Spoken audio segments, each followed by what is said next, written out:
بسم الله الرحمن الرحيم. السلام عليكم ورحمة الله وبركاته. إن الحمد لله نحمده ونستعينه ونستغفره ونعوذ بالله من شرور أنفسنا ومن سيئات أعمالنا. من يهده الله فلا مضل له ومن يضلل فلا هادي له، وأشهد أن لا إله إلا الله وحده لا شريك له، وأشهد أن محمدا عبده ورسوله صلى الله عليه وعلى آله وأصحابه ومن تبعهم بإحسان إلى يوم الدين. أما بعد، Ma'asyiral muslimin rahimakumullah, telah kita jelaskan pada pertemuan sebelumnya bahwa tujuan asy-syariah menyebutkan sekian banyak keutamaan-keutamaan amalan adalah untuk membimbing umat ini sehingga mereka berjalan di atas jalan Allah Subhanahu wa taala dan keluar dari ittiba'ul hawa, keluar dari ketaatan kepada syaitan dan mengikuti orang-orang kafir. Dan telah kita jelaskan pula bahwa merupakan hikmah Allah Subhanahu wa taala yang telah menetapkan sekian banyak daripada keutamaan-keutamaan amalan, dimudahkannya setiap muslim terhadap apa yang telah ditetapkan oleh Allah Subhanahu wa taala untuknya. Apabila seorang hamba itu Allah Subhanahu wa taala menghendaki kepadanya kebaikan, maka akan dibimbing untuk melakukan amalan-amalan yang mulia dan senantiasa berjalan di atasnya. I'malu fa kullun muyassarun lima khuliqa lah. Beramallah kalian, sebab setiap manusia akan dimudahkan untuk melakukan yang dia telah ditetapkan oleh Allah Subhanahu wa taala untuknya. Lalu berkata Fadilatul Syekh Muhammad bin Abdullah Al-Imam hafizahullah ta'ala, rawal Bukhari wal lafdhu lahu wa Muslim, telah diriwayatkan oleh Al-Imam Al-Bukhari dan lafaz hadis ini dalam riwayat Imam Bukhari juga diriwayatkan oleh Imam Muslim. An Ali radhiyallahu anhu qala, dari Ali bin Abi Thalib radhiyallahu ta'ala anhu, beliau berkata, Kana an-nabiy sallallahu alaihi wa ala alihi wasallam fi janazatin. Suatu ketika Nabi sallallahu alaihi wa ala alihi wasallam, beliau termasuk di antara yang mengikuti jenazah. Fa akhadha syai'an fa ja'ala yankutu bihi al-ardha. Lalu kemudian beliau mengambil sesuatu. Dalam riwayat yang lain disebutkan bahwa beliau mengambil batang kayu, ud atau ranting. Faja'ala yankutu bihil arda. Lalu kemudian beliau memukulkan ranting tersebut, batang kayu tersebut, ke tanah. Faqala, lalu kemudian Rasulullah sallallahu alaihi wasallam bersabda, "Ma minkum min ahadin illa waqad kutiba maq'aduhu minan nari wa maq'aduhu minal jannah." Tidak seorang pun dari kalian melainkan telah ditetapkan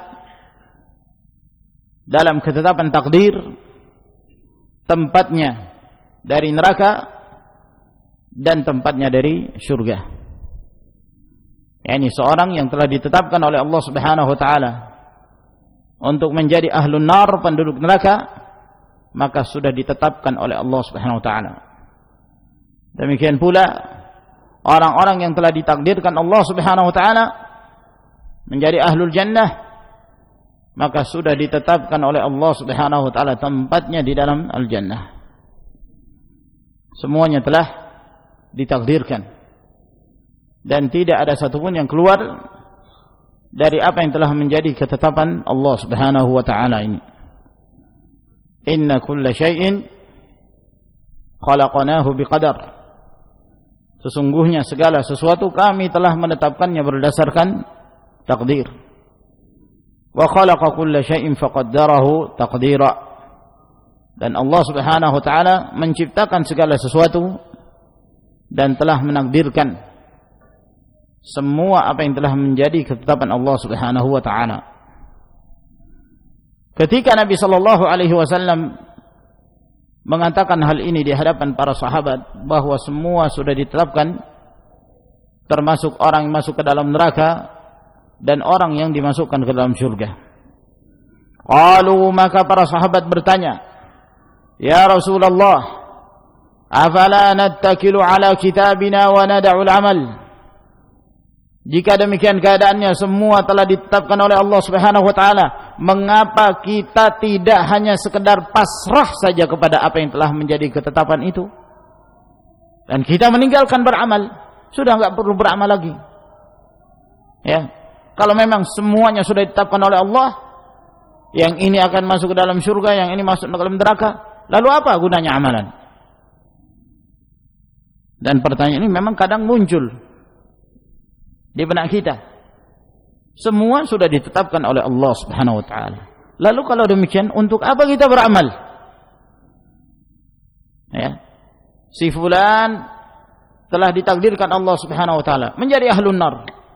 Meskipun dia beramal sepanjang hidupnya dengan amalan ahlul jannah, maka kalau Allah Subhanahu wa taala menetapkan dia termasuk ahlun nar, dia akan masuk neraka. Demikian pula sebaliknya. Jadi untuk apa kemudian seorang itu beramal kalau sesuatu itu telah ditetapkan oleh Allah Subhanahu wa taala? Qala, maka Rasulullah sallallahu alaihi wasallam menjelaskan kepada mereka. Kata beliau, "I'malu, beramallah kalian. Fa kullun muyassarun lima khuliqalah." Maka setiap orang akan dimudahkan kepada apa yang dia telah ditetapkan untuknya dari ketetapan takdir itu. Fa amma man kana min ahli sa'adah fayuyassaru li'amali ahli sa'adah, wa amma man kana min ahli syaqa fayuyassaru li'amali ahli syaqawah. Adapun orang-orang yang telah ditetapkan oleh Allah menjadi orang-orang yang berbahagia, menjadi penduduk surga, maka akan dimudahkan untuk mengamalkan amalannya orang-orang yang berbahagia itu. Adapun orang-orang yang telah ditetapkan oleh Allah untuk menjadi orang-orang yang sengsara dan binasa, maka dia akan dimudahkan pula untuk melakukan perbuatan orang-orang yang akan dibinasakan Allah Subhanahu wa taala. Tsumma qara'a, kemudian setelah itu beliau membaca firman Allah Subhanahu wa taala, fa amma man a'ta wattaqa wa saddaqa bil husna fasanuyassiruhu lil yusra. Fa amma man a'ta wattaqa, adapun orang yang senantiasa memberi dalam hal-hal yang diridhai Allah Subhanahu wa taala, seperti berinfak, bersedekah, memberi nafkah, memberi makan pada orang-orang yang membutuhkan dan yang lain sebagainya, dan dia tidak bakhil, tidak kikir dari apa yang dia miliki dari harta. Wattaqa, dan dia bertakwa kepada Allah, menjauhi apa saja yang menjadi larangan Allah Subhanahu wa taala. Wa saddaqa bil husna, dan dia membenarkan al-husna. Kata para ulama, al-husna la ilaha illallah, membenarkan kalimatut tauhid, menjadi seorang yang memurnikan ibadah itu hanya untuk Allah Subhanahu wa taala. Dia mentauhidkan Allah, fasanuyassiruhu lil yusra, maka kami akan memberi kemudahan kepadanya untuk mengamalkan amalan-amalan orang yang akan diberi kemudahan menjadi ahlul jannah, ahlus sa'adah. Wa amma man bakhila wastaghna, adapun orang yang bakhil, yang kikir, yang menahan-nahan hartanya dan tidak menginfakkannya di jalan Allah, tidak mengeluarkan bagian dari hartanya untuk dizakatkan, dalam keadaan dia termasuk di antara orang-orang yang diwajibkan untuk mengeluarkan zakat. Dia tidak memberi makan pada orang-orang yang membutuhkan, tidak bersedekah, wastaghna, dan dia tidak merasa butuh kepada Allah. Dia tidak merasa butuh untuk beribadah kepada Allah Subhanahu wa taala. Wa kadzdzaba bil husna, dan dia mendustakan la ilaha illallah. Fasanuyassiruhu lil usra, maka kami akan mudahkan dia untuk mengamalkan amalannya orang-orang yang sengsara, orang-orang yang akan merasakan kebinasaan. Maka perhatikan di dalam hadis ini, ma'asyiral muslimin rahimakumullah. Hadis ini adalah hadis yang sangat agung sekali. Dari hadis ini menjelaskan kepada kita bahwa segala sesuatu telah ditakdirkan oleh Allah Subhanahu wa taala. Tidak ada satupun yang keluar dari apa yang telah menjadi ketetapan Allah sedikit pun. Termasuk orang-orang yang sudah ditetapkan si fulan masuk surga dan si fulan masuk neraka. Semuanya sudah dicatat oleh Allah Subhanahu wa taala dan tidak akan ada yang berubah. Tidak akan ada yang berubah. Allah Subhanahu wa taala sudah mengetahui apa yang telah terjadi, apa yang sedang terjadi dan apa yang akan terjadi. Allah Subhanahu wa taala telah menghendaki apa yang telah terjadi, apa yang sedang terjadi dan apa yang akan terjadi. Dan Allah Subhanahu wa taala telah mencatat semua apa yang telah terjadi, apa yang sedang terjadi dan apa yang akan terjadi. Sebagaimana Allah Subhanahu wa taala telah menciptakan semuanya. Apa yang telah terjadi, apa yang sedang dan apa yang akan terjadi, itu semua tidak akan keluar dari ketetapan dan ciptaan Allah Subhanahu wa taala, termasuk apa yang diamalkan oleh manusia itu. Allah Jalla wa Ala berfirman, "Wallahu khalaqakum wa ma ta'malun." Allah Subhanahu wa taala menciptakan kalian dan apa saja yang kalian amalkan, apa saja yang kalian perbuat itu diciptakan Allah Subhanahu wa taala. Maka ini bantahan kepada kelompok Al-Qadariyah. Mereka mengingkari takdir. Mereka mengatakan bahwa Allah Subhanahu wa taala tidak mengetahui sesuatu kecuali apabila sesuatu itu telah terjadi. Dan ini keyakinan yang batil, bertentangan dengan prinsip-prinsip keimanan yang disebutkan Allah dalam Al-Qur'an Karim dan hadis-hadis Nabi sallallahu alaihi wasallam. Di antaranya hadis yang masyhur yang disebut dengan hadis Jibril. Ketika Nabi sallallahu alaihi wasallam ditanya oleh Jibril tentang apa itu iman, maka Nabi alaihi salatu wasallam mengatakan, "Antu'mina billah wa malaikatihi wa kutubihi wa rusulihi wal yaumil akhir wa an tu'mina bil qadari khairihi wa syarrihi."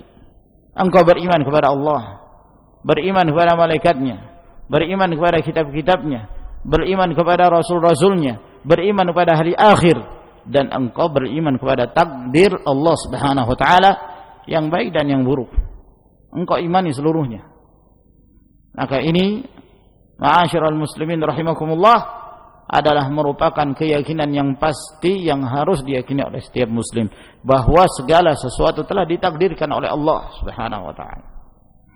Namun dari sisi yang lain ada pula yang harus kita yakini, bahwa kita sebagai hamba Allah Subhanahu wa taala tidak mengetahui hakikat takdir itu. Sebab takdir itu adalah merupakan sirrullah fi khalqi, rahasia Allah Subhanahu wa taala terhadap makhluknya, termasuk di antara perkara-perkara yang gaib yang kita tidak mengetahui hakikatnya.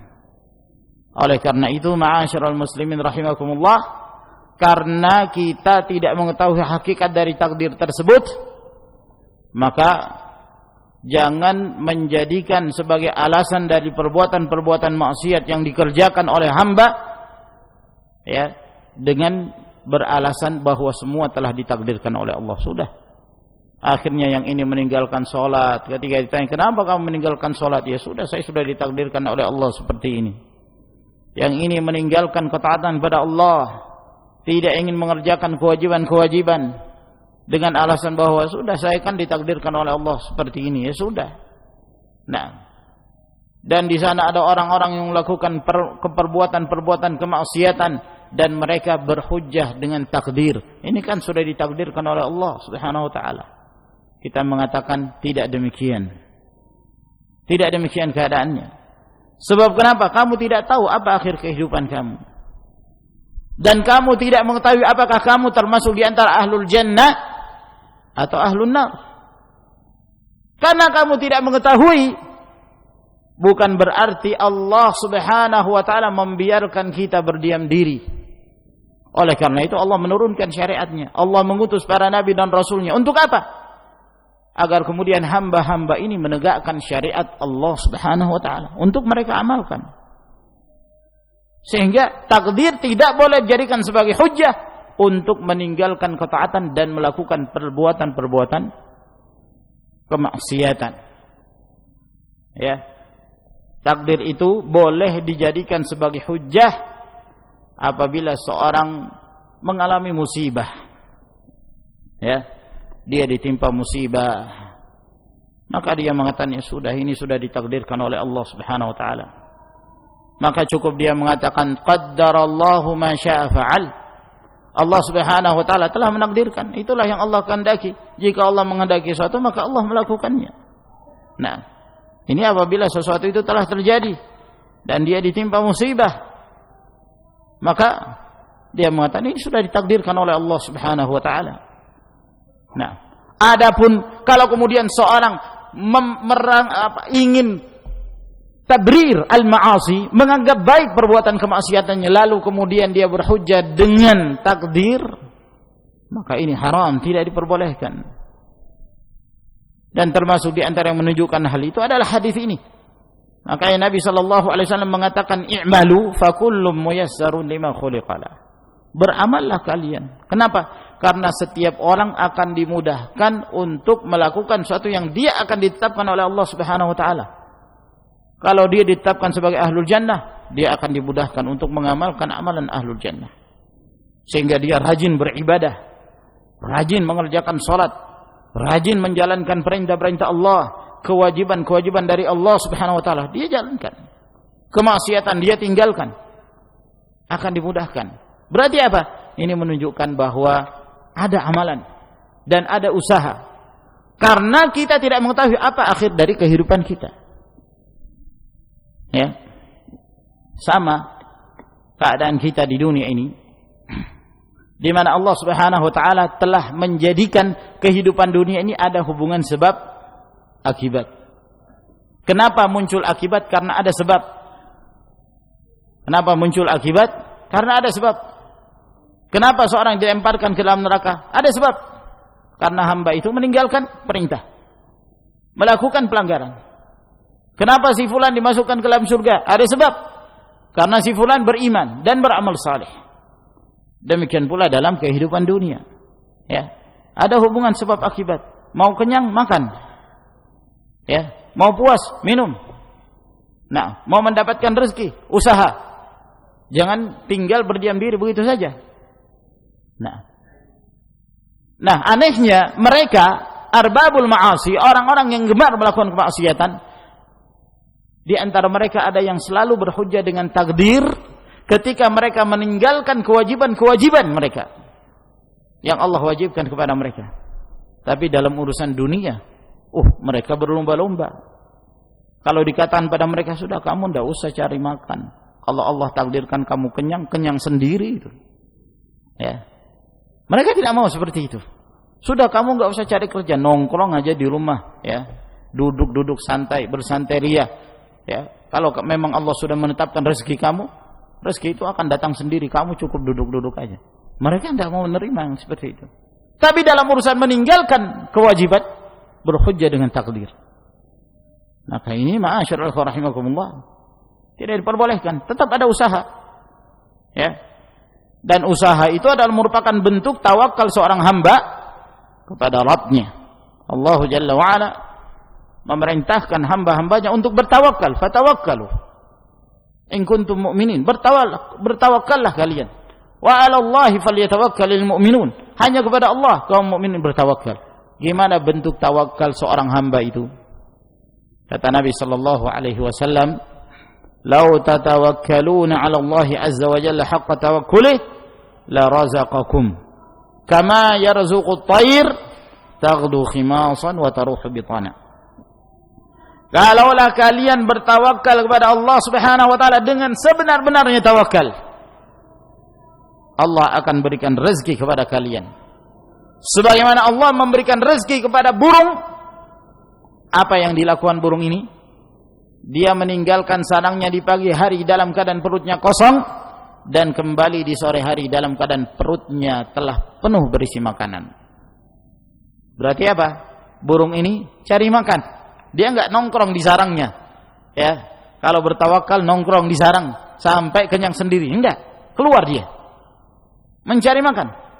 Mencari rezeki Allah Subhanahu wa taala. Sore hari dia pulang sudah dalam keadaan kenyang. Perhatikan permisalan dan perumpamaan yang disebutkan oleh Nabi sallallahu alaihi wasallam.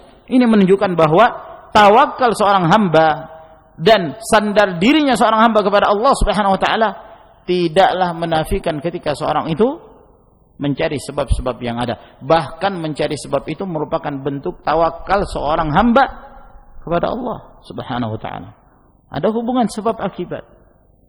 Maka demikian pula ma'asyiral muslimin rahimakumullah, seorang yang ingin meraih kemuliaan dari Allah Subhanahu wa taala, tidak mungkin dia berdiam diri saja.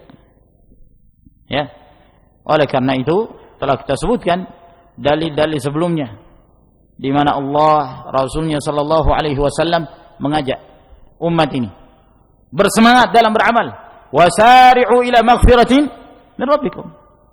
Bersegeralah kalian untuk mendapatkan maghfirah, ampunan dari Allah Subhanahu wa taala. Wasabiqu, berlomba-lombalah kalian. Fastabiqu, berlomba-lombalah kalian. Ightanim khamsan qabla khamsin. Manfaatkan 5 hal sebelum datangnya 5 hal yang berikutnya. Ini semua menunjukkan bahwa seseorang diperintahkan untuk mencari sebab yang mendekatkan dirinya kepada Allah Subhanahu wa taala. Namun tidak diperbolehkan seorang itu memastikan. Misalnya ada seorang secara zahir sepanjang hidupnya dia Masya Allah taat kepada Allah, rajin sekali dia beribadah sampai dia meninggal. Tidak boleh kita memastikan si fulan ini pasti menjadi ahli surga. Tidak boleh. Harapan tetap kita berharap semoga si fulan dirahmati Allah, semoga si fulan termasuk di antara ahlul jannah. Adapun memastikan tidak. Kenapa? Rasulullah sallallahu alaihi wasallam menjelaskan dalam hadis yang diriwayatkan oleh Bukhari dan Muslim, hadis Mas'ud. Kata Nabi sallallahu alaihi wasallam, "Inna ahadakum la ya'malu bi amali ahli al-jannah hatta ma yakuna bainahu wa bainaha illa dhira' fayasbiqu alaihi al-kitab fayamalu bi amali ahli an-nar fayadkhuluha. Wa inna ahadakum la ya'malu bi amali ahli an-nar hatta ma yakuna bainahu wa bainaha illa dhira' fayasbiqu alaihi al-kitab fayamalu bi amali ahli al-jannah fayadkhuluha." Sesungguhnya salah seorang kalian ada yang beramal sepanjang hidupnya dia mengamalkan amalannya penduduk surga. Artinya dia beramal soleh sepanjang hidupnya. Sehingga saking seringnya dia beramal soleh dan sepanjang hidupnya dia beramal soleh, sampai kata Nabi sallallahu alaihi wasallam antara dia dengan surga tidak ada lagi kecuali satu hasta. Ternyata pada akhir hayatnya Allah Subhanahu wa taala menetapkan dia termasuk ahlun nar, penghuni neraka. Maka dia pun meninggal dan menutup akhir dari kehidupannya dengan amalannya ahlun nar. Waliyadzubillah. Ya. Ada orang sepanjang hidupnya soleh, di akhir hayatnya waliyadzubillah kafir, murtad dari agama Allah Subhanahu wa taala. Di antara manusia ada yang sebaliknya, sepanjang hidupnya dia beramal dengan amalannya ahlun nar. Sampai ketika mendekati ajalnya tidak ada lagi jarak antara dia dengan neraka kecuali satu hasta. ternyata pada akhir hayatnya Allah Subhanahu wa taala menetapkan lain, dia termasuk penghuni surga, maka sebelum dia meninggal dia masuk Islam, lalu kemudian dia berjuang di jalan Allah Subhanahu wa taala dan meninggal dalam jihad, maka dia termasuk ahlul jannah. Fal a'malu bil khawatim. Amalan itu yang menjadi penentu adalah akhir dari kehidupan seorang. Berarti ini menunjukkan bahwa kita tidak diperbolehkan memastikan. Kita hanya berharap ada orang-orang yang berbuat kebaikan. Kita berharap semoga dia termasuk orang-orang yang dirahmati Allah. Ada orang-orang yang berbuat kemaksiatan, gemar melakukan perbuatan dosa. Kita khawatir jangan sampai si fulan termasuk di antara orang yang disiksa Allah Subhanahu wa ta'ala. Wa an Imran ibn Husain radhiyallahu anhuma qala, dari Imran ibn Husain radhiyallahu anhuma beliau berkata, qala rajulun, ada seorang bertanya kepada Nabi sallallahu alaihi wasallam, ya Rasulullah, wahai Rasulullah, ayu'rafu ahlul jannati min ahli nar, apakah sudah diketahui penduduk surga dari penduduk neraka? Apakah sudah ditetapkan, sudah dibedakan penduduk surga dari penduduk neraka? Qala na'am, kata Nabi sallallahu alaihi wasallam, iya, sudah ditetapkan. Sudah ditetapkan nama-nama masing-masing dari mereka. Lalu kemudian dia bertanya lagi, qala falima ya'malul amilun, kalau begitu kenapa orang-orang harus beramal?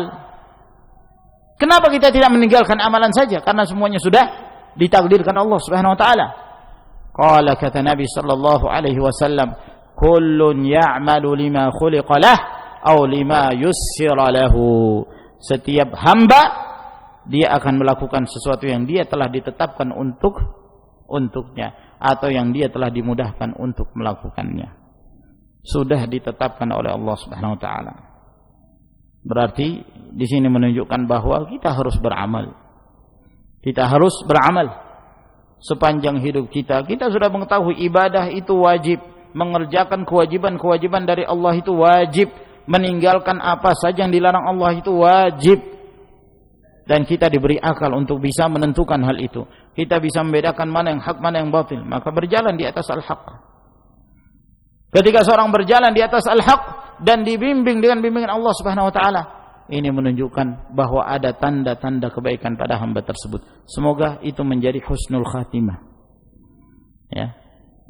Jadi tetap ada perintah untuk beramal. Hadis ini diriwayatkan oleh Bukhari dan lafaz hadis ini dalam riwayat Imam Bukhari dan Muslim. Demikian pula Muslim meriwayatkan hadis ini dari hadis Jabir radhiyallahu taala anhu. Qala al-'allamah Ibnu al-Qayyim rahimahullahu taala fi Shifa'il 'Alil. Berkata al-'allamah Ibnu al-Qayyim rahimahullah dalam kitabnya Shifa'ul 'Alil, jilid 1 halaman 295 hingga 296. Ba'da dzikrihil ahadits al-madhkurata, setelah beliau menyebutkan hadis-hadis yang kita sebutkan tadi, yaitu tentang takdir dan segala sesuatu telah ditakdirkan oleh Allah dan perintah untuk tetap beramal. Lalu kata beliau, fattafaqat hadhihi al-ahadits wa nadha'iruha ala anna al-qadara as-sabiqa la yamna'u al-'amala wa la yujibu al-ittikala 'alayhi. Telah sepakat hadis-hadis ini dan yang semisal dengan hadis-hadis ini bahwa takdir yang telah ditetapkan oleh Allah Subhanahu wa taala semenjak dahulu itu tidaklah mencegah bagi seorang untuk beramal dan tidaklah mengharuskan seorang untuk pasrah lalu kemudian meninggalkan amalan, bal yujibul jidda wal ijtihad. Akan tetapi justru dengan takdir yang telah ditetapkan oleh Allah Subhanahu wa taala itu mengharuskan bagi hamba itu untuk bersungguh-sungguh dan bersemangat. Bukan untuk bermalas-malasan. Takdir itu diyakini untuk bersungguh-sungguh. Takdir itu diyakini untuk beramal, bersemangat untuk senantiasa mendekatkan diri kepada Allah Subhanahu wa taala. Ini yang harus dilakukan oleh setiap hamba. Walihada lamma sami'a ba'dhu sahabati dzalika qala, oleh karena itu ketika ada sebagian para sahabat mendengarkan sabda Nabi sallallahu alaihi wasallam ini, maka dia pun mengatakan, ma kuntu ashadda ijtihadan minnil an, aku tidak pernah lebih bersungguh-sungguh lagi kecuali setelah aku mendengarkan hadis Nabi sallallahu alaihi wasallam. Jadi tetap diperintahkan untuk beramal, justru semakin membuat mereka semangat untuk beramal. Dan itulah yang seharusnya. Ya. Ketika seorang hamba itu secara zahir dalam kehidupan dunianya dia beramal saleh dan nampak darinya kesalehan, itu tanda-tanda kebaikan. Ma'asyiral muslimin rahimakumullah. Perhatikan apa yang disebutkan oleh Nabi sallallahu alaihi wasallam dalam riwayat Al-Imam Muslim dari hadis Abu Hurairah, kata Nabi sallallahu alaihi wasallam, ihris ala ma yanfa'uk wasta'in billah wa la ta'jazan fa in asabaka syai'un fala taqulu law anni fa'altu kadza wa kadza lakana kadza wa kadza walakin qul qaddarallahu wa ma syaa fa'al. Bersemangatlah kamu untuk mencari apa saja yang beri manfaat kepadamu, sambil engkau memohon pertolongan dari Allah Subhanahu wa taala agar diberi bantuan, diberi bimbingan, dan jangan kamu bermalas-malasan. Perintah untuk beramal, bersemangat. Setelah kita berusaha, setelah kita beramal, lalu kemudian ada sesuatu menimpa kita. Ketika ada musibah yang menimpa kita, jangan kamu mengatakan, seandainya saya begini dan begitu, tentu yang akan terjadi begini dan begitu. Tidak. Ya. Seandainya saya berjualan di jalan ini, saya buka toko di jalan ini, tentu keuntungan saya berlipat ganda. Kenapa saya buka toko di jalan yang ini, makanya saya rugi? Jangan kamu mengatakan demikian. Kalau kamu sudah bersungguh-sungguh, ya, kamu sudah berusaha, kamu sudah bersemangat, ya, dari sisi secara kondisi bahwa ini menguntungkan, lalu kemudian kamu pun berusaha, ternyata setelah itu ada musibah yang menimpa kamu, jangan kamu kemudian mengatakan seandainya. Mungkin yang terjadi begini dan begitu. Namun hendaknya kamu mengatakan qaddarallah, Allah sudah menakdirkan itu. Jika Allah Subhanahu wa taala menghendaki sesuatu, maka Allah menetapkannya. Tidak ada satupun yang keluar dari ketetapan Allah Subhanahu wa taala. Wa qad yassara kullam min khalqihi lima khalaqahu lahu fid dunya wal akhirah, di mana Allah Subhanahu wa taala telah memberi kemudahan setiap dari makhluknya terhadap apa yang telah menjadi ketetapan Allah Subhanahu wa taala untuknya dalam kehidupan dunia, demikian pula dalam kehidupan akhirah. Fa huwa muhayya'un lahu muyassarun lahu, maka dia memang telah dipersiapkan untuk melakukan hal itu dan dia akan dimudahkan untuk melakukan hal tersebut. Fa idza 'alima al-'abdu anna masalih akhiratihi murtabitatun bil asbabil musilati ilaiha kana ashadda ijtihadan fi fi'liha wal qiyam biha minhu fi asbab ma'ashihi wa masalih dunya. Kata beliau, apabila seorang hamba itu telah mengetahui, telah meyakini bahwa kemaslahatan yang akan diraih seorang hamba dalam kehidupan akhiratnya itu sangat berkaitan erat sekali dengan sebab-sebab yang akan mengantarkan kepadanya untuk menuju akhirat. Ada sebab-sebabnya, yaitu amal saleh, bersungguh-sungguh dalam beramal saleh, bersungguh-sungguh dalam beribadah.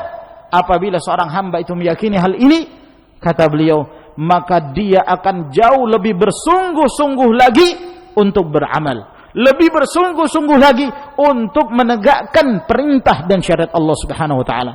Bahkan kesungguhan dia untuk meraih kehidupan akhirat itu lebih besar, lebih dahsyat daripada kesungguhannya untuk mencari sebab-sebab ma'isyah, mata pencaharian dunia dan kemaslahatan dunianya. Jadi hadis ini jelas. Jangan sekali-kali menjadikan takdir dijadikan sebagai alasan untuk melakukan perbuatan kemaksiatan. Seperti kaum Jabriyah. Kalau kaum Jabriyah ini kaum yang bertentangan dengan Qadariyah. Kalau Qadariyah mereka mengingkari takdir. Lawannya Jabriyah, orang-orang yang pasrah kepada takdir, lalu mereka menyangka bahwa apa yang sudah ditakdirkan oleh Allah sudah diridai Allah Subhanahu wa taala, manusia tidak punya pilihan. Ini juga salah. Mengingkari takdir adalah kebatilan, pasrah kepada takdir dan meyakini bahwa hamba itu tidak ada pilihan, ini juga merupakan kebatilan yang lain. Yang benar dalam hal ini adalah pertengahan. Seorang hamba, seorang muslim meyakini bahwa segala sesuatu telah ditakdirkan oleh Allah Subhanahu wa taala. Namun jangan berdalih dengan takdir Allah Subhanahu wa taala untuk meninggalkan kewajiban. Tetap beramal. I'malu fakullun muyassarun lima khuliqah. Kalau kita memahami hadis ini, ma'asyiral muslimin rahimakumullah, akan terjawab syubhat-syubhat ahlul bid'ah itu. Mereka-mereka yang mengingkari takdir, demikian pula yang pasrah kepada takdir. Hadis ini menetapkan bahwa seorang harus bersikap pertengahan dalam hal ini. Meyakini takdir Allah Subhanahu wa taala tidak mengharuskan dia untuk meninggalkan amal saleh.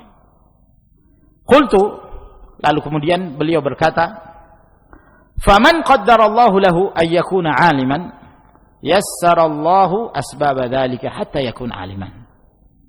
Siapa yang ditakdirkan oleh Allah Subhanahu wa taala kepada seorang hamba bahwa hamba ini akan menjadi seorang alim, maka Allah Subhanahu wa taala akan memberi kemudahan baginya sebab-sebab untuk mendapatkan ilmu sehingga dia menjadi seorang alim. Ya. Jangan nunggu wangsit. Bermalas-malasan belajar, enggak mau belajar, tunggu nanti malam Lailatul Qadar katanya. Kalau malam Lailatul Qadar datangnya oleh bayangan putih, nanti tinggal minta, kamu mau jadi apa? Jadi seorang alim. Besoknya tiba-tiba jadi seorang alim. Tidak pernah duduk belajar, tidak pernah belajar bahasa Arab, tiba-tiba besoknya bisa baca kitab. Ini mustahil. Ya. Nah, jangan selalu berharap yang aneh-aneh. Innamal ilmu bita'allum. Kalau orang-orang sufi kan senang yang aneh-aneh. Maunya ada suatu keajaiban. Orang bodoh tiba-tiba jadi pinter. Ya. Ini keyakinan orang-orang sufi ya. Oleh karena cerita mereka macam-macam. Orang bodoh bisa jadi ajaib. Ini kalangan sufi ya. Tapi ahlu sunnah orang berakal. Ya. Seorang ingin mendapatkan ilmu tentunya dengan belajar. Innamal ilmu bita'allum. Seorang itu ingin mendapatkan ilmu, ya belajar. Ya. Mulai dari awal terus. Semangat terus. Apabila Allah Subhanahu wa taala menghendaki hamba tersebut menjadi seorang alim, maka dia akan konsisten. Terus dia beranjak dari satu tingkat menuju tingkat yang berikutnya. Terus dia berusaha untuk meraih yang lebih tinggi dan yang lebih tinggi sehingga dia menjadi seorang alim. Wa hakadha fi kulli a'malil 'abdi wa aqwalihi. Maka demikian pula pada setiap amalan hamba dan ucapan-ucapannya. Fa'alal muslimi ay yabdhula juhdahu fi tahsili a'malil bir. Maka wajib atas setiap muslim untuk berusaha mengerahkan segala kemampuannya untuk meraih amalan-amalan ketaatan kepada Allah Subhanahu wa ta'ala. Kemudian yang berikutnya kata beliau hafizahullahu ta'ala, fiqhu maratibi fadailil amali khassatun bi ulama'il Islam wa hamalati hadi sayyidil anam. Memahami tingkatan-tingkatan amalan-amalan yang mulia, keutamaan-keutamaan amalan, fikih tentang pemahaman ini itu lebih khusus dimiliki oleh para ulamaul Islam dan para pembawa hidayah yang datang dari Nabi sallallahu alaihi wasallam sebagai sayyidul anam. Pada poin ini beliau hendak menjelaskan bahwa barang siapa yang ingin mengerti tentang tingkatan-tingkatan fadailul amal, maka hendaknya mereka merujuk kepada syariat. Dan yang membimbing umat ini adalah para ulama. Mereka itu adalah para pewaris para nabi, jangan jalan sendiri. Sebab fadailul amal itu ada fikihnya. Maka hendaknya seorang memahami fikih tersebut dan mengambil ilmu itu dari sumbernya, dari para ulama. Kata beliau hafizahullah ta'ala, al-fiqhu bimaratibil a'mali yahtaju ila sa'ati fiqhin fi umumi syari'ati. fikih, pemahaman tentang tingkatan-tingkatan amalan, ini membutuhkan keluasan pemahaman dalam keumuman syariat ini. Butuh pemahaman yang luas, ya, dan butuh ilmu yang lebih matang. Wa hadhihi as-sa'atu la yatawassalu ilaiha illa arbabul basair. Dan kematangan ilmu ini, kelapangan ilmu itu tidak ada yang sampai ke sana kecuali arbabul basair. Kecuali mereka orang-orang yang memiliki basirah, memiliki ilmu, wa khuddamul ilm, dan mereka para pelayan-pelayan ilmu, wa hamalatus syariah, dan para pembawa syariat ini, yaitu para ulama. Mereka lah yang mengerti, ya, jangkauan mereka ke depan itu, mereka mampu mengetahui dengan ilmu yang mereka miliki. Beda dengan orang-orang yang tidak berilmu, ya. Oleh karena itu pentingnya bagi kita untuk merujuk kepada ulama yang benar-benar mereka membimbing umat ini kepada kebaikan. Kadang-kadang ketika muncul fitnah, ya, orang-orang awam tidak mengerti, orang-orang tidak punya ilmu tidak mengetahui kalau itu fitnah. Adapun para ulama mereka sudah memahami ini fitnah, ini bahaya, ini sangat berbahaya, ini fitnah. Nah, maka dia pun memberi peringatan. Ketika dia memberi peringatan kepada umat, maka umat pun terheran-heran. Mereka yang tidak menghormati para ulama dan tidak memahami kedudukan para ulama, mungkin di antara mereka ada yang sampai mencerca para ulama. Apa ini si fulan kok demikian fatwanya? Apa ini si fulan kok demikian statementnya? Akhirnya dia mencela para ulama. Ternyata itu merupakan fitnah. Dan apa yang dia peringatkan ternyata itu adalah merupakan kebenaran, sebagai bentuk peringatan kepada umat agar mereka berhati-hati dari fitnah. Ketika fitnah ini berlalu, barulah orang-orang yang tidak berilmu tersebut paham ternyata ucapan para ulama itu benar. Nah, di sini menunjukkan keluasan pemahaman para ulama, kemampuan mereka untuk menjangkau sesuatu disebabkan karena kemampuan mereka memahami dan mendalami Al-Qur'an Al-Karim dan sunnah Rasulullah sallallahu alaihi wa ala alihi wasallam. Qala ta'ala fihim, Allah Subhanahu wa taala berfirman tentang mereka para ulama ini dalam surah Al-Qasas ayat 80. Wa qala alladhina utul ilm wailakum thawabullahi khairun liman amana wa 'amila shalihan wa la yulaqaha illa as-sabirun. Dan berkatalah orang-orang yang diberikan ilmu. Allah Subhanahu wa taala menyebutkan ini dalam suratul Qasas, itu menjelaskan tentang kisah Qarun. Kita telah mengetahui kisah Qarun ini yang terjadi di zamannya Musa alaihissalam, bahkan termasuk di antara kerabatnya Musa. Qarun ini diberikan kekayaan yang melimpah ruah, akan tetapi dia seorang yang menyombongkan diri di muka bumi. Ketika dia dinasihati untuk tidak menyombongkan diri, jangan melakukan kerusakan di muka bumi, apa yang dia katakan? Bahwa apa yang dia dapatkan semua ini adalah hasil olah fikirnya sendiri. Ini adalah jerih payahnya sendiri. Dia tidak bersyukur kepada Allah Subhanahu wa taala. Ya. Sehingga ketika dia berjalan dengan gagahnya, dengan pakaian yang indah. Di samping kanan kirinya para pengawal dengan kendaraan yang indah. Nah, pada saat itulah, ya, berbeda antara dua sikap. Yang pertama sikapnya orang-orang yang tidak diberikan ilmu dan tidak memahami arti kehidupan di dunia, dengan mereka orang-orang yang diberikan ilmu dan pemahaman yang luas. Adapun mereka dari kalangan orang-orang yang senang dengan kehidupan dunianya, ketika mereka melihat Qarun berjalan dengan gagahnya dan diapit oleh para pengawalnya dengan demikian gagahnya, kata mereka, ya laita lana mithla ma utiya Qarun innahu ladzu hadzin azim. Kata mereka, aduh inginnya kami mendapatkan seperti apa yang didapatkan oleh Qarun, luar biasa hartanya banyak sekali. Jadi bangga dalam hal urusan harta, hartanya banyak betul. Coba perhatikan orang-orang yang senang dengan kehidupan dunianya sekarang ini. Ketika mereka melihat ada orang yang kaya raya, waduh, bangganya melihat orang itu. Waduh, pengennya saya seperti itu. Ya, kenapa saya nggak bisa seperti si fulan ya? Orang terkaya di Indonesia. Kenapa saya nggak seperti itu? Kenapa kok nasib saya seperti ini? Pikirannya itu dangkal. Jangkauannya itu terlalu pendek melihat nikmatnya kehidupan dunia semata, dan ini tercela, ma'asyiral muslimin rahimakumullah. Kenapa? Karena tidak terhubungkan dengan kehidupan akhirat.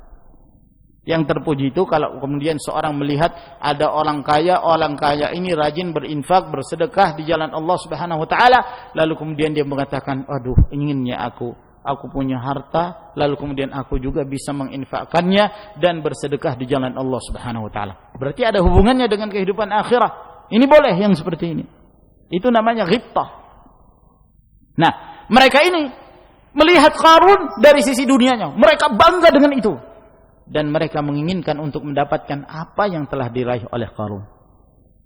Kata Allah Subhanahu wa taala, "Wa qala alladziina utul ilm."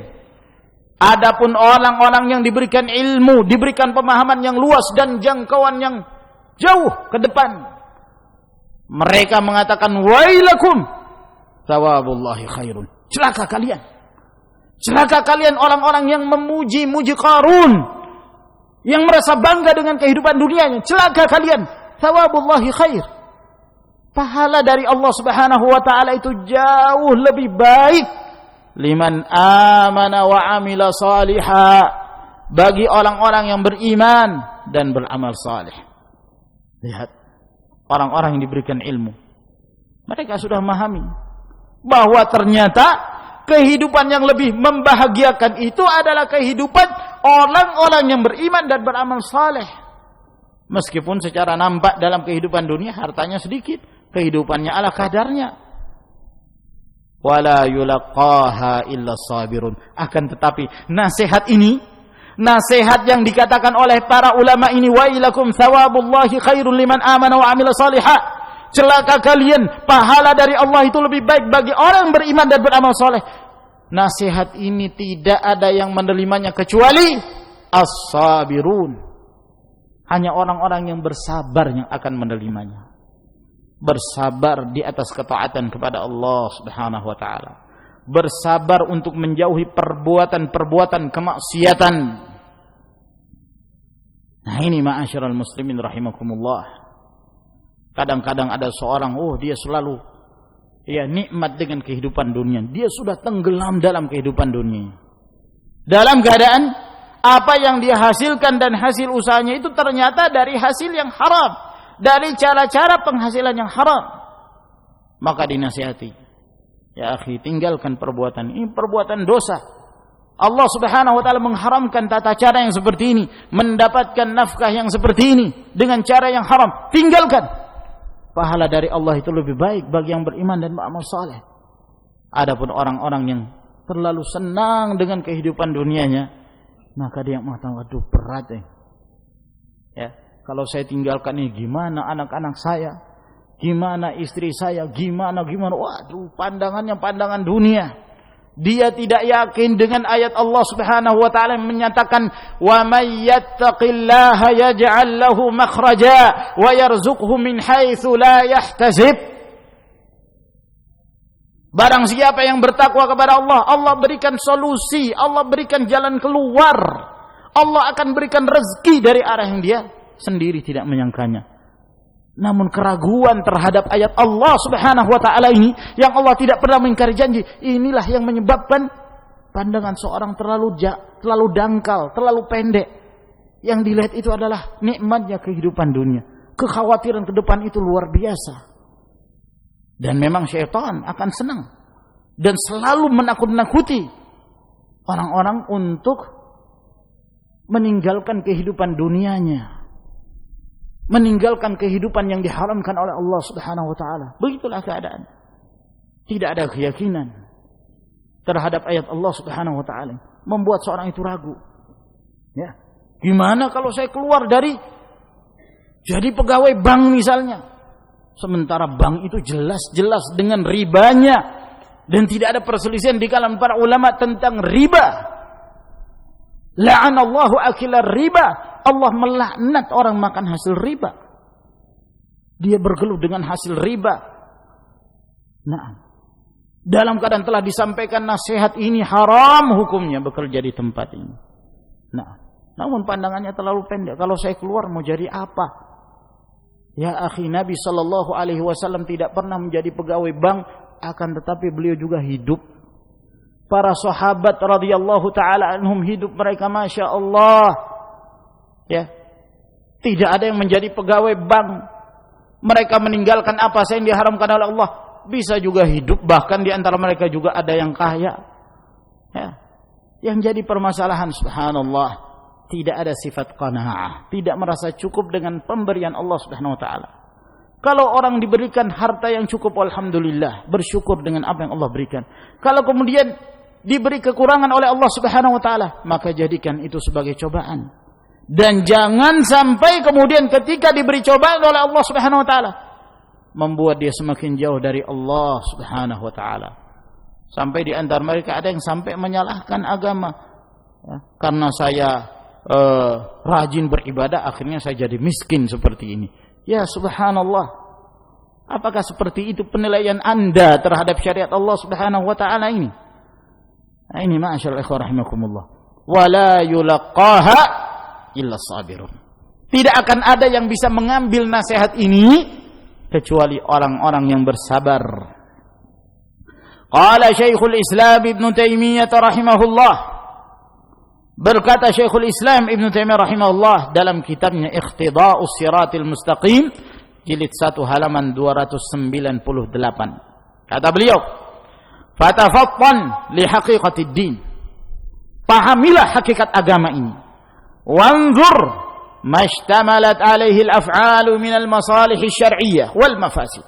Dan perhatikan apa yang terkandung dari perbuatan-perbuatan tersebut, dari kemaslahatan-kemaslahatan syariat dan kerusakan-kerusakannya. Ya, perhatikan hakikat din ini. Lalu kemudian kamu menimbang mana perbuatan-perbuatan yang kalau kemudian seorang melakukannya akan mendatangkan maslahat syar'i. Mana perbuatan-perbuatan yang apabila seorang mengerjakannya akan menimbulkan mafsadah dan kerusakan. Maka dari sini kata beliau, bihaitsu ta'rifu ma yanbaghi min maratibil ma'ruf wa maratibil munkar hatta tuqaddima ahammaha 'indal muzahamah. Sehingga ketika engkau mengetahui mana yang maslahat dan mana yang mafsadah, kerusakan, dari situ engkau mengetahui mana yang sepantasnya dari tingkatan-tingkatan perkara-perkara yang ma'ruf, perkara yang baik, demikian pula tingkatan-tingkatan kemungkaran, sehingga engkau memprioritaskan mana yang lebih utama engkau lakukan pada saat terjadi muzahamah. Ya, yang dimaksud muzahamah itu apabila ada dua atau lebih dari suatu perbuatan yang kita harus mengerjakan salah satunya. Maka dalam hal ini kalau demikian keadaannya, maka perhatikan skala prioritas mana yang terpenting. Ya. Pada saat engkau berdakwah misalnya, engkau mengajak manusia kepada perkara-perkara yang ma'ruf, yang baik, tentu ada skala prioritas. Ya. Mana yang kamu dahulukan ketika engkau berdakwah? Ada dua hal. Kita dituntut untuk mengajak manusia agar mereka memurnikan ibadah hanya untuk Allah Subhanahu wa taala. Karena memang kita mengetahui lingkungannya ini lingkungan syirik. Mereka tenggelam dalam kekufuran meskipun mereka mengaku sebagai muslim. Atau yang kedua, kita mengajarkan kepada mereka hukum-hukum syar'i, permasalahan-permasalahan fiqhiyah atau permasalahan-permasalahan ijtihadiyah yang diperselisihkan oleh para ulama. Memang kedua-duanya perkara yang ma'ruf, kedua-duanya baik. Namun tentu ada skala prioritas mana yang harus kita dahulukan. Ibda'il ahamma fal aham, maka mulailah dengan yang terpenting, kemudian yang berikutnya dan yang berikutnya. Ini dalam hal kemaslahatan. Demikian pula sebaliknya dalam hal kemungkaran. Ketika seorang melihat kemungkaran yang ada, bagaimana cara dia mengingkari kemungkaran? Ada dua kemungkaran yang kita harus mengingkari kemungkaran tersebut. Tentu ada skala prioritas, yang mana yang lebih dahulu kita ingkari. Ada seorang misalnya dia melakukan dua kemungkaran. Yang pertama, dia berdoa kepada orang mati, datang ke kuburan lalu kemudian dia berdoa. Yang kedua, dia memakai cincin emas. Padahal dia laki-laki. Sedangkan Nabi sallallahu alaihi wasallam mengharamkan bagi kaum laki untuk memakai cincin emas. Yang mana yang harus kita dahulukan dalam hal ingkarul munkar?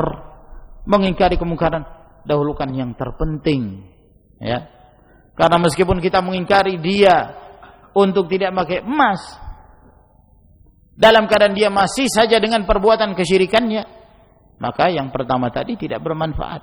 Harus ada skala prioritas. Nah, ini yang beliau maksud, bahwa hendaknya seorang memperhatikan mana dari perkara-perkara yang ma'ruf yang harus didahulukan daripada yang lainnya. Demikian pula perkara-perkara mungkar yang mana yang lebih dahulukan untuk diingkari daripada yang lainnya. Fa inna hadza haqiqatul amal bima ja'at bihir rusul. Maka inilah hakikat seorang itu beramal dengan apa yang dibawa oleh para rasul. Fa innahu huwa khassatul ulama bihadzal din. Dan ini adalah merupakan kekhususan para ulama di dalam agama Allah Subhanahu wa taala ini. Wa qala al-'allamah Ibnu al-Qayyim rahimahullah fi Madarijis Salikin. Berkata pula al-'allamah Ibnu al-Qayyim dalam kitabnya Madarijis Salikin jilid 1 halaman 225, wa huwa yatahaddatsu an uqbati syaitan, ketika beliau sedang berbicara tentang penghalang-penghalang syaitan, waswasatus syaitan, di mana syaitan yang selalu berusaha untuk memalingkan manusia dari jalan Allah Subhanahu wa taala. Maka di antara bentuk penghalang syaitan dari jalan Allah, wa hiya tazyinuhu lil muslim al-a'mal al-marjuhah. Di mana syaitan itu akan selalu menghiasi seorang muslim sehingga dia lebih senang untuk melakukan perbuatan-perbuatan yang tingkatannya rendah. Amalannya itu marjuh, bukan amalan yang afdal. Jadi ketika syaitan itu menggoda manusia, hendak menyesatkan manusia, itu kan bertingkat-tingkat. Syaitan memulai dari yang paling tinggi. Manusia diajak untuk berbuat kekafiran, menyekutukan Allah Subhanahu wa taala. Kalau ini berhasil, inilah target utama syaitan yang dipimpin oleh iblis. Kalau tidak mampu, maka yang lebih rendah, diajak manusia untuk melakukan perbuatan-perbuatan bid'ah dan mereka menganggap itu baik. Kalau tidak mampu, maka manusia itu akan diajak untuk melakukan perbuatan-perbuatan dosa besar, kemaksiatan. Kalau tidak mampu, maka syaitan akan mengajak manusia untuk melakukan perbuatan-perbuatan dosa kecil. Kalau tidak mampu, maka manusia diajak untuk senang melakukan perkara-perkara yang makruh, yang dibenci, ya. Meskipun tidak sampai kepada tingkatan yang haram, tapi dibiasakan. Siapa yang sering melakukan perkara yang makruh akan menjatuhkan dia ke dalam perkara yang haram. Kalau tidak mampu, maka dibiasakan orang itu untuk melakukan perbuatan-perbuatan, ya, yang lebih rendah mutunya daripada yang lebih baik mutunya. Ya, daripada si fulan ini baca Quran, mending dia diarahkan untuk baca koran aja. Nah begitulah syaitan, terus diarahkan, ya. Yang penting jangan sampai hamba itu melakukan amalan yang terbaik. Nah, kata Ibnu al-Qayyim rahimahullah, fa in naja minha bi fiqhin fil a'mali wa maratibiha 'inda Allah wa manaziliha fil fadl wa ma'rifati maqadiriha wa at-tamyiz baina 'aliha wa safiliha wa mafdhuliha wa fadiliha wa ra'isiha wa mar'usiha wa sayyidiha wa musawwadiha.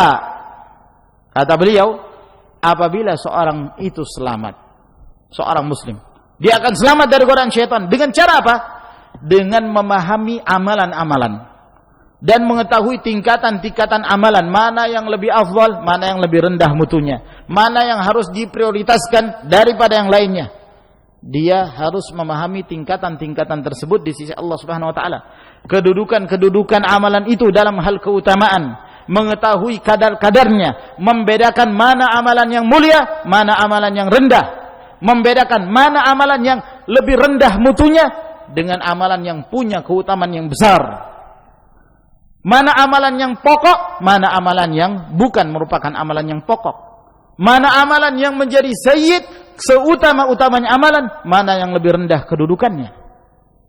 Nah, dengan memahami ini kata beliau, fa inna fil a'mali wal aqwali sayyidan wa musawwada wa ra'isan wa mar'usa wa darwatan wa madunaha. Karena setiap dari amalan dan ucapan itu ada yang merupakan inti amalan, ada yang lebih rendah. Ada yang merupakan amalan yang paling mulia, ada pula yang di bawahnya. Ada yang merupakan amalan yang puncak, ada pula yang di bawahnya. Wala yaqta'u hadhihi al-'aqbah illa ahlul basair, dan tidak ada yang mampu untuk memutus ajakan syaitan tersebut untuk menghalangi manusia dari jalan Allah Subhanahu wa taala kecuali ahlul basair, orang-orang yang punya ilmu, paham tentang tingkatan-tingkatan amalan tersebut. Wasidq min ulil ilm, dan orang-orang yang jujur dari kalangan para ulama. As-sairina ala jadati taufik, dan mereka senantiasa berjalan di atas jalan taufik dari Allah. Qad anzalul a'mala manazilaha wa a'tau kulladzi haqqin haqqah, sehingga mereka mendudukkan masing-masing amalan tersebut pada kedudukannya dan memberikan porsinya, masing-masing memiliki hak dari amalan tersebut. Sehingga kalau seorang memahami ini, dia akan berusaha selalu meraih yang lebih afdal. Ini lebih afdal daripada yang lainnya. Nah, maka dia selalu berusaha meraih mana yang lebih afdal, maka dia pun berusaha untuk mendapatkannya. Maka ini ma'asyarul rahimakumullah yang kita jelaskan pada pertemuan kita di malam hari ini. Semoga Allah Subhanahu wa taala menambah pemahaman kita dan memberi taufik pada kita untuk senantiasa beriman dan menambah amalan salih. Semoga Allah Jalla wa Ala menjadikan kita sebagai hamba-hamba yang mendengarkan ucapan kemudian mengikuti yang terbaik. Wa akhiru da'wana alhamdulillahi rabbil alamin. Wassalamu alaikum warahmatullahi wabarakatuh.